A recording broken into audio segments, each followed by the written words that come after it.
रतलाम में अखिल भारतीय वनवासी ग्रामीण मजदूर महासंघ का 7वां अधिवेशन इस कार्यक्रम में सीएम डॉक्टर मोहन यादव शामिल हुए हैं। आप देख रहे हैं सीधी तस्वीरें।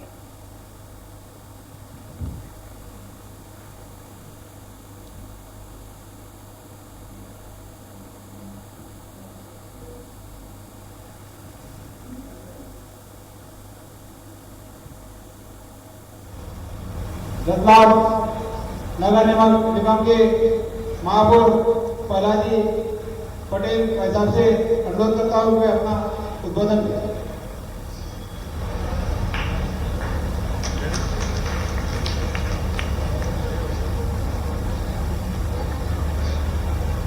भारत माता की और आज के आनंद की। भारतीय मजदूर संघ के आज के गरिमामय कार्यक्रम में हम सबके बीच उपस्थित हैं संत शिरोमणि श्री पवन पंत प्रमुख संत श्री दुरालाल जी डांबर साहब और हमारे मध्य प्रदेश शासन के यशस्वी मुख्यमंत्री, जिनके शासनकाल में मध्य प्रदेश गौ गंगा और बहन और समाज के किसी भी वर्ग में ऐसा कोई कार्य अछूता नहीं जहां पर विकास की गंगा न बह रही हो, जहां सारी योजनाओं का लाभ न मिल रहा हो। ऐसे हमारे यशस्वी मुख्यमंत्री माननीय मुख्यमंत्री जी मोहन जी यादव साहब के लिए जो कहा करकर धोनी को ताली बजाइए। श्री सुरेंद्र सिंह जी अखिल भारतीय संगठन मंत्री भारतीय मजदूर संघ,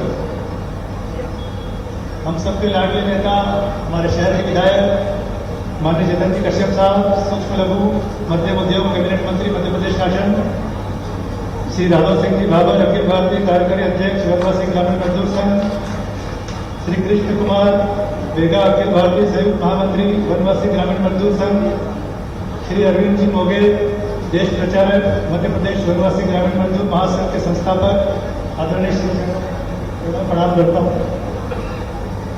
श्री संजय सिंह जी प्रदेश अध्यक्ष भारतीय मजदूर संघ मध्य प्रदेश, श्री कुलदीप सिंह गुर्जर प्रदेश महामंत्री भारतीय मजदूर संघ मध्य प्रदेश, आप सभी का स्वर्ण नगरी रतलाम में तहे दिल से स्वागत करता हूं, अभिनंदन करता हूं।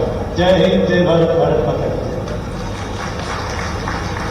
अब मैं हमारे पास ज्यादा समय नहीं होते हुए आगे मुख्य वक्ता श्री बी सुरेंद्र सिंह जी अखिल भारतीय संगठन मंत्री जी से आग्रह करता हूं वे हमारे वनवासी बंधुओं को आशीर्वाद दें।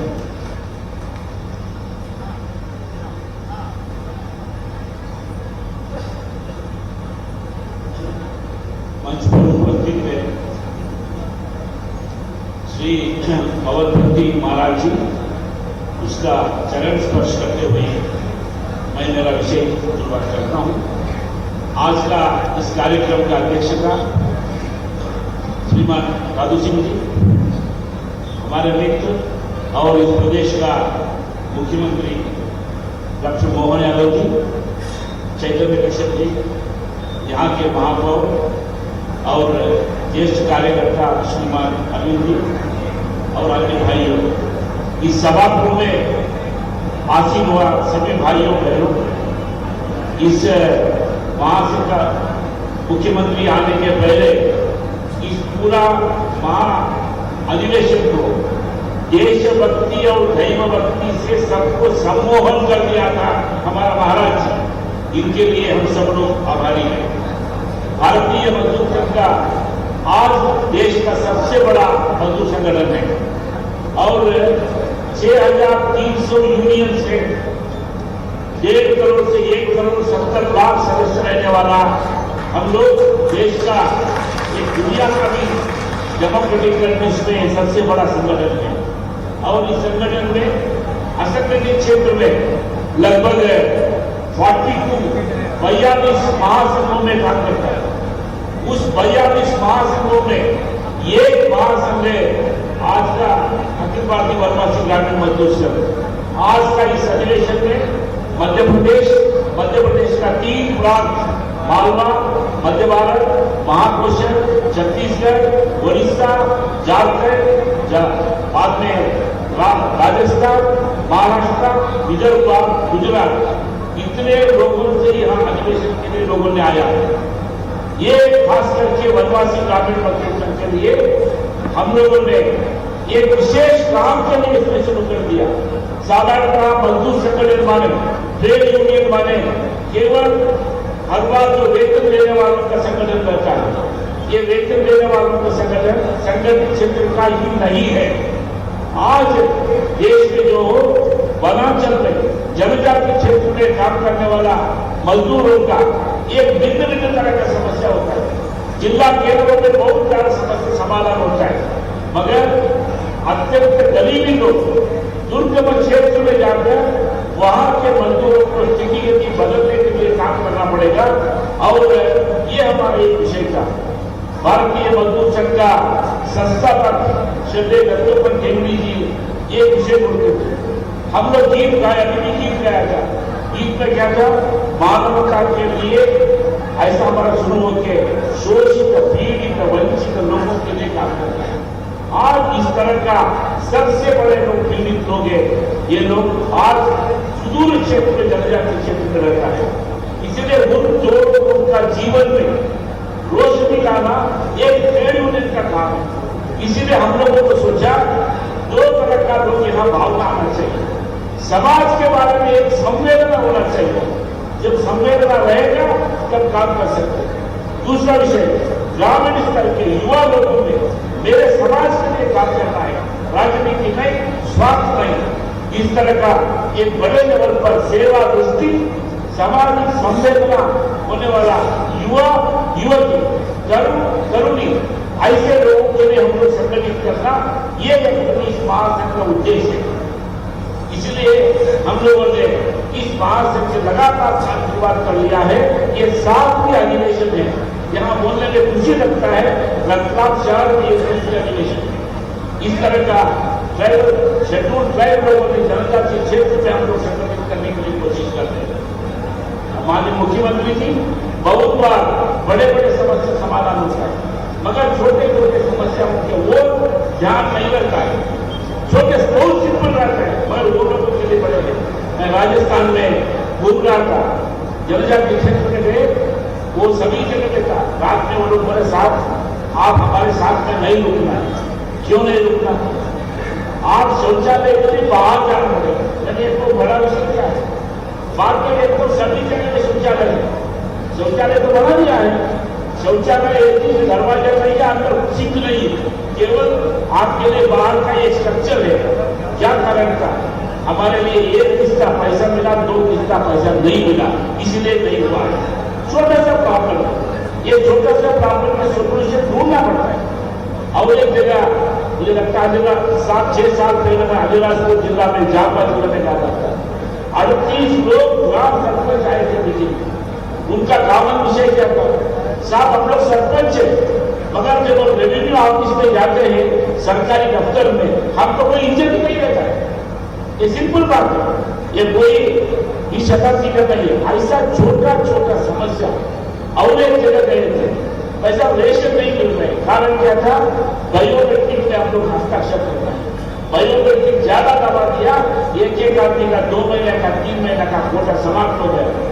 ये देखने के बाद में मैं दिल्ली में जाके पूरा मिनिस्ट्री से, आईटी मिनिस्ट्री से बैठा था, उसको कैसे ठीक कर सकता है, एक मुद्दा आता है। एक बार सैलाना बाजाना ऐसा करके मैंने राजस्थान से ओर जा रहा था, ग्रामीण एरिया में बड़ा बैठक रखा। मैंने बहुत लंबा लंबा विषय बात कर लिया, मगर अल्टीमेटली मालूम पड़ा तो एक ही पूछा, पैसा भी सब नहीं चाहिए। चाहिए क्या है? पीने के लिए पानी नहीं, केवल पानी दिलाओ, बस इतना ही।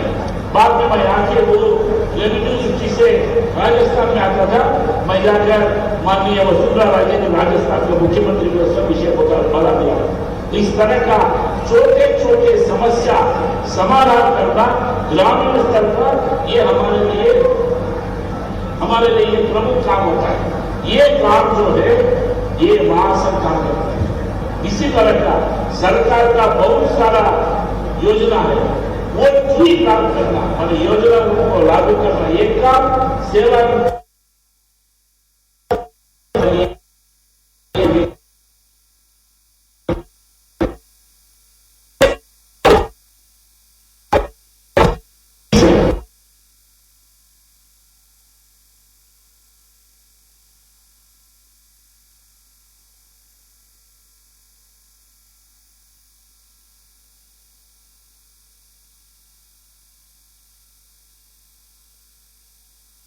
बाद में जो जमीन है, बड़े बड़े बाहुबली लोगों ने कब्जा में है, वो लोग कहां जाएंगे?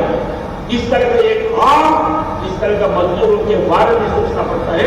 पॉलिसी लेवल चेंजेस, 2 प्रस्ताव हम लोग पारित करने वाले हैं, 2 प्रस्ताव करने वाले। तीसरा टाइप का प्रॉब्लम है जनजाति क्षेत्र में काम करने वाला भिन्न आपने और लगातार देश भर में सभी प्रकार के संगठनों की दृष्टि से उनकी गति आए, उनको ताकत मिले, उनकी बात सरकारों तक पहुंचे, उनकी हक की लड़ाई लड़े, इसमें आप काम कर रहे हैं। हम सबके सुपरिचित यहाँ रतलाम के विधायक और हमारे मेरे मंत्रिमंडल के वरिष्ठ मंत्री श्रीमान चेतन कश्यप जी, जोरदार मैंने चेतन कश्यप जी सेठ उनके बोलने का समय भी मैंने लिया। मैं धन्यवाद देना चाहूंगा आपके सेठ से भी, नहीं बोल रहा, जोरदार अभिनंदन करना एक बार सेठ साहब। यहाँ के महापौर जिनने स्वागत भाषण में अपनी बात कही, श्रीमान प्रहलाद जी पटेल, जोरदार अभिनंदन प्रहलाद जी का।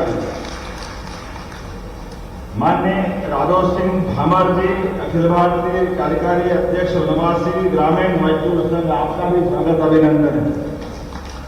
कृष्ण कुमार बेगा जी, अखिल भारतीय संयुक्त महामंत्री वनवासी ग्रामीण मजदूर महासंघ, आपका भी अभिनंदन है। खाली बजाओ तो ऐसी बजना चाहिए कि लगे कि हाँ हमारे अपने भाइयों ने खाली बजी।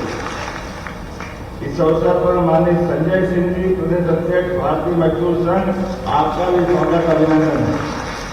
श्रीमान कुलदीप सिंह गुजर साहब, प्रदेश महामंत्री, आपका भी स्वागत अभिनंदन है। मंच के सामने बैठे हमारे मजदूर संघ के सभी अलग अलग दायित्ववान कार्यकर्ताओं, आप सबको प्रणाम करता हूं, आपका अभिनंदन करता हूं। भाइयों बहनों, इस अवसर पर आमंत्रित अतिथिगण, पत्रकार साथियों, प्यारे मित्रों, ये बात सही है कि मैं आज रतलाम के इस कार्यक्रम में आने के लिए जब भोपाल से चला हूं तो केवल एक ही कार्यक्रम हाथ में लिया है और वो आपको प्रणाम करने का कार्यक्रम है, आपके साथ बात करने का कार्यक्रम। आज के इस अवसर पर जब मुझे ज्ञापन दिए गए तो मैं सुरेंद्र जी आपसे कहता हूं 32 ज्ञापन है, 32।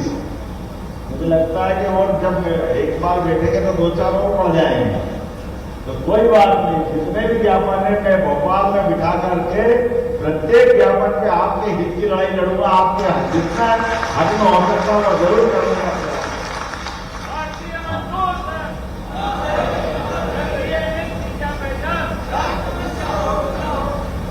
जब मैं अपने बीच में बात कर रहा हूं तो ये मान के चलो कि माँ पड़ोसी और मामा का घर हो, मैं आप ही के साथ चाहूँ, आप जो कहोगे वो सब करने के लिए तैयार रहेंगे, कोई कभी कसर नहीं देने वाली। अपनी सरकार है, आप और हम अलग नहीं। हमारे वनवासी भाई बहनों के लिए उनके हक की बात हो, इसी प्रकार से उद्योग धंधों में काम करने वाले कर्मचारियों की बात हो, सरकार सभी वर्ग के लिए समान रूप से सबकी बेहतरी के लिए काम कर रही है। तो पहले दिन जब से यशस्वी प्रधानमंत्री की मौजूदगी में शपथ हुई है, लगातार हम उस दिशा में काम कर रहे हैं, कोई कसर बाकी नहीं रख रहा। हर दिन हमारा आप ही के लिए समर्पित है।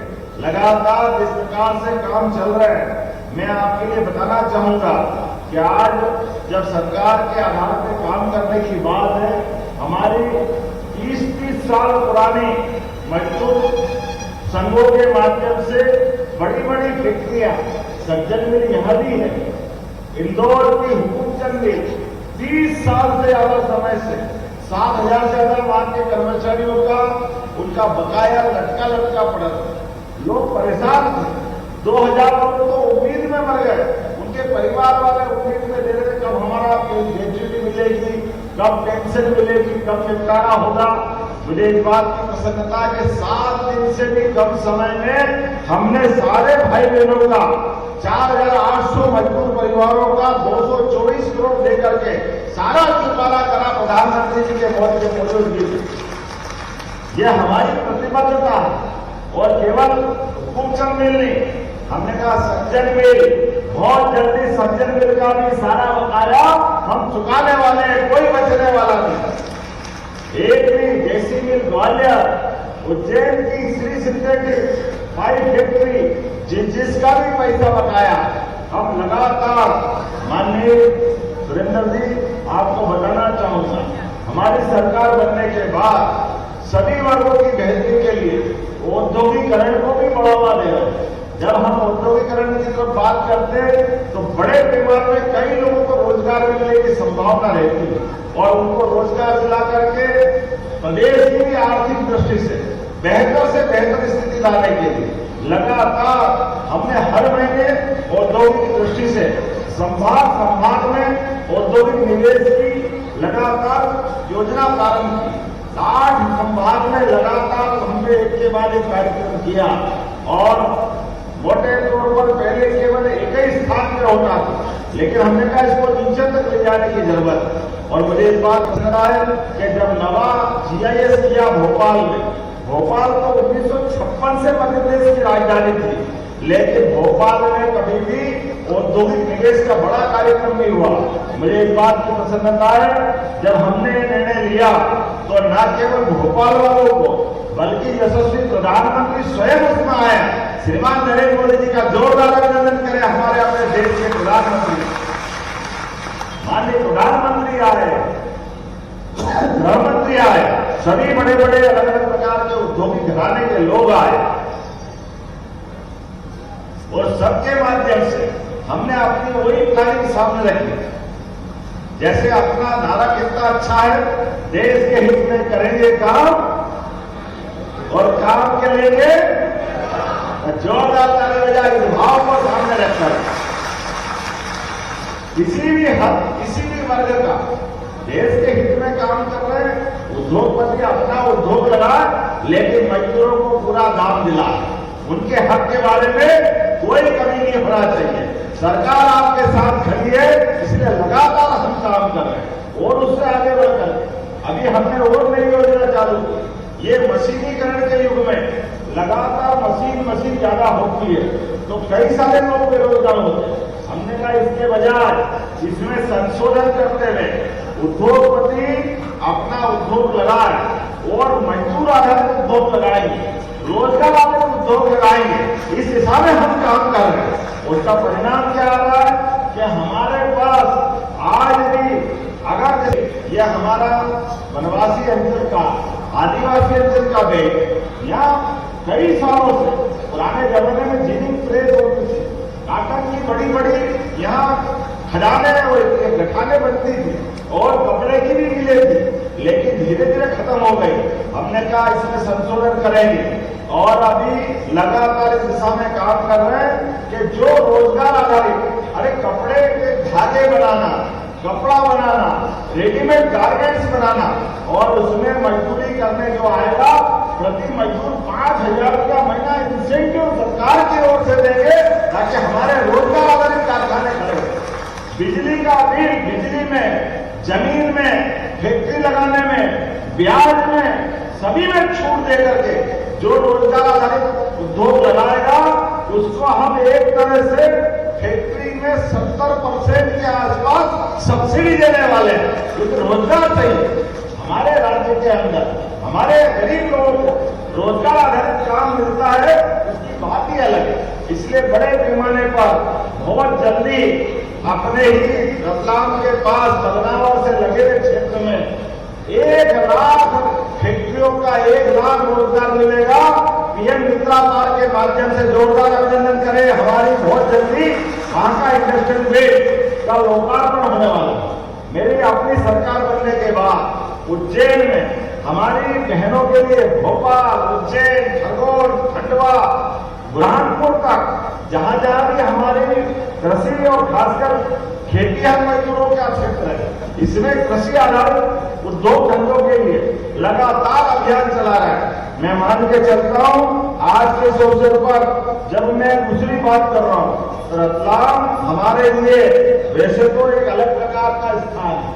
रतलाम से लगा पूरा देश, रतलाम की तरफ देखो तो जहां से इसकी लोकसभा अलीराजपुर तक जाती है और अलीराजपुर में हमारे वनवासी भाई बहन बड़े पैमाने पर हीरे के काम करने के लिए सूरत जाते हैं। हमने कहा सूरत की जरूरत नहीं है, अलीराजपुर में हीरे के लिए काम का कारखाना खोल रहा है, वो वहीं काम धंधा करे, उसकी जिंदगी में वहीं से रोजगार आए, न केवल हीरे के लिए बल्कि अपने सभी प्रकार के, अभी आप श्री अन्न के माध्यम से मक्का, ज्वार, कोदो, कुटकी ऐसी कोई भी मोटे अन्न की योजनाओं के आधार पर 1000 रुपया क्विंटल का इसमें हमने अलग से अनुदान चालू किया कोदो कुटकी के लिए, और बड़े पैमाने पर ये इथेनॉल के प्रोजेक्ट लगा रहा है। तो खेती में भी अपने लिए मक्के को प्रोत्साहन देने के लिए आप देखो बाजार का भाव मक्का का पहले 1200, 1400, 800 में खरीदते थे,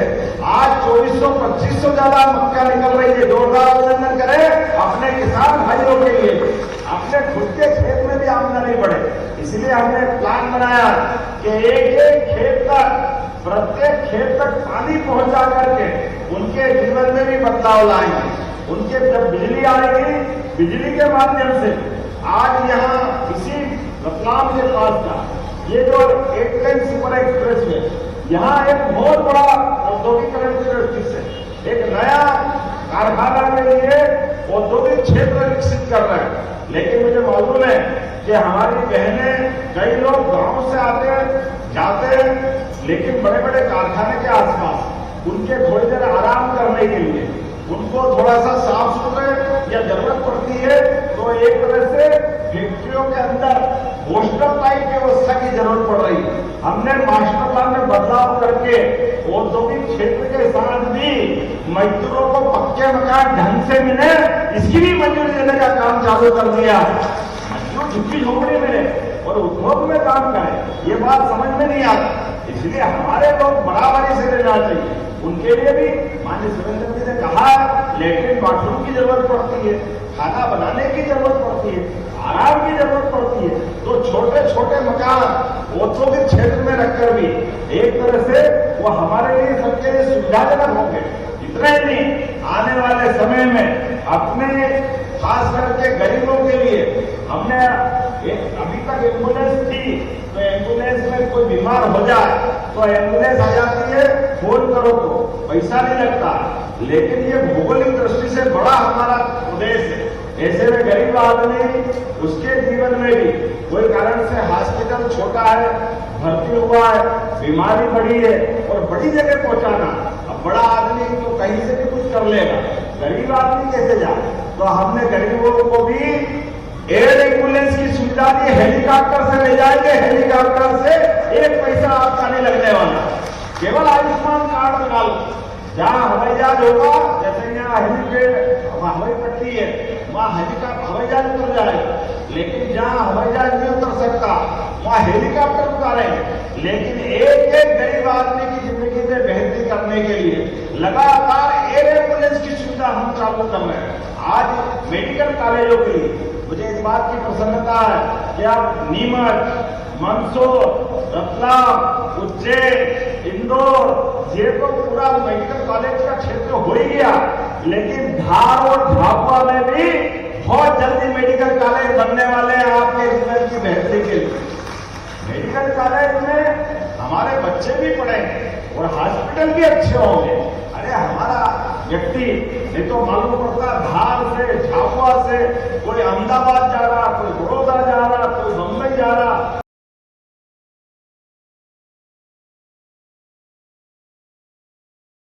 इलाज के लिए बड़ी दिक्कत आती थी। हमने कहा 2 साल से भी कम समय में सारे स्थानों पर, खास करके वनवासी, अपने आदिवासी भाई बहन के क्षेत्र में बड़े बड़े मेडिकल कॉलेज खोलते हुए ये नई व्यवस्था खड़ी कर रहे हैं। यशस्वी प्रधानमंत्री की बात करते हैं तो आज बदलते दौर में यशस्वी प्रधानमंत्री ने पारंपरिक कौशल और श्रम शक्ति से भारत का समृद्धि का आधार बनाने के लिए अब मिट्टी की कला, काष्ठ कला, धातु कर्म, शिल्प, इंजीनियरिंग ऐसे सारे क्षेत्रों में, और इसको सरल भाषा में कहो तो बढ़ई, लोहार, सुनार, कुम्हार, मूर्तिकार, मोची, बढ़ई, राजमिस्त्री, ऐसे सारे लोगों के लिए भी सरकार काम कर रही है।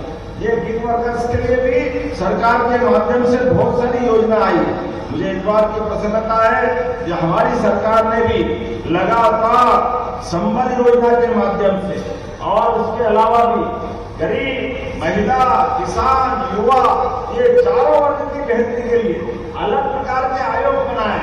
एक एक वर्ग में इनके जीवन में कैसे बेहतर से बेहतर सरकार की योजना बने, उनका लाभ कैसे मिले, इस दिशा में हम काम कर रहे हैं। जब मुझे इस बात की प्रसन्नता है कि आपके बीच बात कर रहा हूं, तो संबल योजना के माध्यम से अभी तक हमने 2023-24 में 96,610 परिवारों को 711 करोड़ की राशि आपको दी है। जोरदार अभिनंदन करो संबल योजना के माध्यम से। और आप सबसे भी निवेदन करता हूं, संबल योजना में नाम जरूर जुड़वाना। संबल योजना में सामान्य व्यक्ति से भी अगर 60 साल से कम वाले हैं तो उनके लिए 2 लाख तक की राशि आप उसमें देते हैं। और केवल राशि नहीं, सभी बच्चों को पढ़ने की व्यवस्था, उनके हॉस्टल में रहने की व्यवस्था, खाने पीने की व्यवस्था। और अभी तो आप सब गौर करना, यशस्वी प्रधानमंत्री के नेतृत्व में फिर सर्वे चल रहा है। आप सबके मकान भी पक्के बनाने के लिए दोबारा सर्वे चल रहा है। जोरदार अभिनंदन करो। अपना अपना मकान अपने पंचायत सचिव के माध्यम से जुड़वा लेना। जिनका मकान पक्का हो गया या उनको तो लाभ मिलेगा ही मिलेगा, लेकिन जो बचे उनको भी लाभ देंगे। आज मैं आपसे बात कर रहा हूं तो यहाँ संबल योजना के माध्यम से 4,92,000 लोगों का पंजीयन हुआ है अकेले इस जिले के अंदर। अब 4,92,000 कम नहीं होते रतलाम जिले के अंदर, ये बहुत बड़ा आंकड़ा। लेकिन ऐसे हर जिले के अंदर जहां भी आता है, हम सब उनको देने को तैयार है। आज के इस अवसर पर जब मैं अपने बच्चों की बात करता हूं तो आपके सरकारी स्कूल में पढ़ने वाले बच्चे जो पढ़ के आगे बढ़ेंगे, उनको समय के साइकिल, पहले साइकिल देने में लंबा लंबा टाइम लगता था। किताब कापी भी सरकारी स्कूल में, स्कूल बाद में खुलेंगे, हर जगह हमने किताब कापी पहुंचा दी है ताकि बच्चे पढ़ने के पहले जैसे स्कूल खुले उनको किताब कापी मिल जाए, दूर है तो साइकिल मिल जाए। और कपड़े भी हम अपनी तरफ से दिलाने को तैयार है। अरे गरीब का बच्चा आगे बढ़ेगा, डॉक्टर बने, वकील बने, इंजीनियर बने, उसकी सारी फीस भी सरकार के माध्यम से भरने वाले हैं। जोरदार अभिनंदन करो। संबल योजना के माध्यम से आपको सारा लाभ दिला रहे हैं। बदलते दौर में जिस प्रकार का समय चल रहा है, मैंने कल अम्बेडकर जयंती के अवसर पर हमारे यहाँ पशुपालन को लेकर के एक बहुत बड़ा अभियान चल रहा है। हमारे लिए जब खेतों में आमदनी बढ़ रही है, बिजली, पानी पर्याप्त उपलब्ध हो रहा है, लेकिन खेती के अलावा भी पशुपालन अर्थात दूध उत्पादन से भी आमदनी बढ़ती है। और दूध उत्पादन के लिए बड़े पैमाने पर सहकारी संघ को आगे करते हुए नेशनल मिल्क डेवलपमेंट बोर्ड के माध्यम से हम अपने भाई बहनों से सहकारी समितियों के माध्यम से दूध खरीदते हुए जो 25 से ज्यादा गाय पालेगा उसको स्कीम के अंतर्गत 25% का अनुदान सरकार के द्वारा दिया जाएगा। सरकार के माध्यम से लाभ दिलाएंगे। जिनके घर में गाय और भैंस हो वो दूध उत्पादन करें, दूध को खरीदने की गारंटी सरकार देगी, लेकिन किसी भी हालत में गरीब आदमी की जिंदगी बेहतर होना चाहिए। जब मैं आज वनवासी ग्रामीण मजदूर महासंघ में बात करता हूं तो इसका दायरा तो बहुत बड़ा, बहुत देर तक बोल सकते हैं, लेकिन बोलने के बजाय करने की जरूरत है। तो मैं आज पुनः दोहराता हूं, बहुत जल्दी भोपाल में बैठेंगे और आपके साथ कदम से कदम मिला करके आप जो जो मांगोगे वो सब देने का प्रयास करेंगे। हमारे सारे भाई बहनों के लिए एक बार फिर मैं हृदय से आभार मानता हूं और धन्यवाद देता हूं। आपने मुझे बुलाया, आप इस परिवार में आने का मौका मिला और एक पंथ दो काज आपसे भी मिला और हमारे बड़े भाई माननीय सुरेंद्र जी से भी मिलने का मौका मिला। और माननीय अरविंद जी, पूरा जीवन आपने दिया है, आपका अभिनंदन करते हुए हम अपने आप को गौरवान्वित महसूस करते। जोरदार ताली जाए अरविंद कहना के लिए। आपका पूरा जीवन हमारे गरीब वर्ग के जीवन के बेहतरी के लिए लगा है।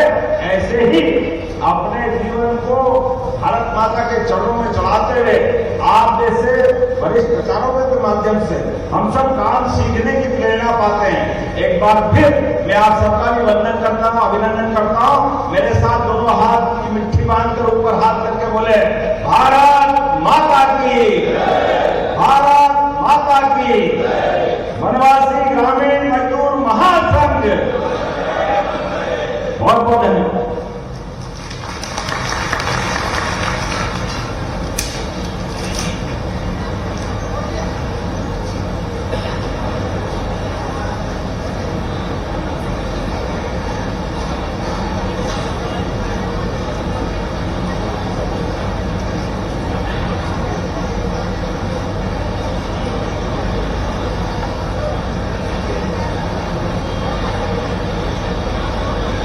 हेलो हेलो, हाँ, और मैं सभी वनवासी भक्तों से अनुरोध करता हूँ कि अभी भोजन के पैकेट जहाँ बैठिए वहीं पे बैठिए, भोजन के पैकेट यहाँ मिलने वाले हैं, आप उठ के मत जाइए। और मैं आभार व्यक्त के लिए हमारे कृष्ण कुमार बेगा जी से अनुरोध करता हूँ, आए हमारे अतिथियों का आभार व्यक्त करें।